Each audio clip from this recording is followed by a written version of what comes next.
अब मैं अगला फेज़ वो क्वेश्चंस लाना चाहता हूँ जिसके बारे में आप शायद पर्सनली बोलना बहुत पसंद करते हैं, जो आपके शायद छात्र राजनीति का सबसे बड़े मुद्दों में से एक है कि मैं इलेक्शन वापस चालू करवा के रहना चाहता हूँ। हम्म। तो सबसे पहली बात तो ये बताओ कि ये बंद हुए क्यों? ये देखिए, अशोक गहलोत जी की सरकार थी, तो उन्होंने न्यू एजुकेशन पॉलिसी का हवाला देते हुए इस चुनाव पर रोक लगाई कि हम रोक लगाते हैं। लेकिन वो रीज़न क्या थे सब लोगों को पता है, क्योंकि बड़े नेता कभी भी ये नहीं चाहते कि छात्र राजनीति में ऐसे युवा आगे आ रहे हैं जिनका फैमिली बैकग्राउंड कोई पॉलिटिकल बैकग्राउंड नहीं रहा है।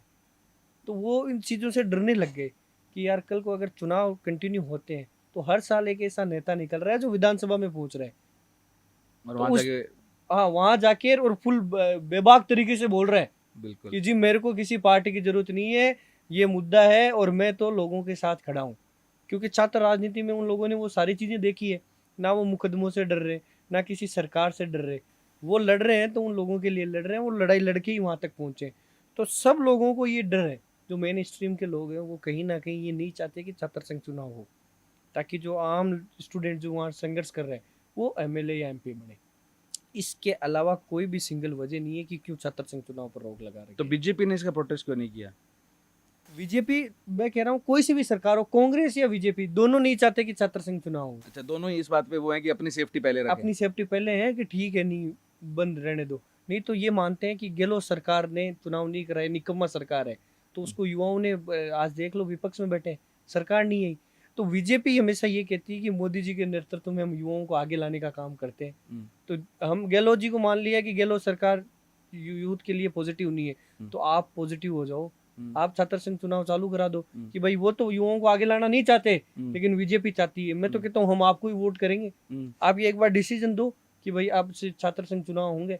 मैं ये मीडिया के माध्यम से कहता हूँ कि अगले इलेक्शन होगा उसमें वोट शुभम रेवाड़ बीजेपी को देगा। अगर उन्होंने स्टूडेंट हाँ, इलेक्शन चालू करवाए तो? बिल्कुल। तो आपकी अभी मतलब ऑफिशियली चैनल से प्रॉपर्ली अपने सिस्टम से इस बारे में बात चल रही है कि बस आंदोलन ही हो रहे हैं? बिल्कुल, देखिए कई बार हमने कोशिश भी की है सिस्टम से बात हुँ, करने की, लेकिन उनके पास कोई ऐसा वैलिड रीजन नहीं है। बीजेपी के पास जाते हैं तो वो कहते हैं कांग्रेस ने बंद की है, हुँ। कांग्रेस के पास जाते हैं तो बोलते हैं बीजेपी सरकार नहीं चाहती कराना। तो ये सब बहानेबाजी चल रही है सर अभी। तो अब जैसे अभी कह रहे थे कि भई हमारी बात चल रही है, टाल-मटोली हो रही है। तो आप ये टाल-मटोली कब तक हैंडल करोगे, कब तक सहन करोगे? क्योंकि अब जहाँ तक आपसे मेरी पर्सनली बात हुई कि आप अभी ऑलरेडी फाइनल ईयर ऑफ आपकी पीजी में आ ही चुके हैं। तो कहीं न कहीं आपके लिए भी ये है कि अब मैं 1 साल बाद यहाँ से पास आउट हो जाऊँगा। आगे चल के आप जो भी अपना आगे फ्यूचर करियर प्लान पॉलिटिक्स में प्लान कर रहे हैं, अगर आप अपने यहाँ से जाने से पहले अगर ये चालू नहीं करवा पाते हैं, तो कहीं न कहीं आप जिस मुकाम तक पहुँच सकते थे, नहीं पहुँच पाएँगे। और आपने अपने एक बयान में भी कहा था कि लड़ाई जो है अब आर-पार की होगी। तो ऐसा क्या करने वाले हैं आप? जी बिल्कुल, देखिए हमने इस बार शांतिपूर्ण तरीके से की है और आगे आने वाले समय में हम इनका इंतज़ार कर रहे थे कि ये कुछ पॉजिटिव रिस्पॉन्स करेंगे, और मेरे को लग नहीं रहा कि ये पॉजिटिव रिस्पॉन्स करेंगे।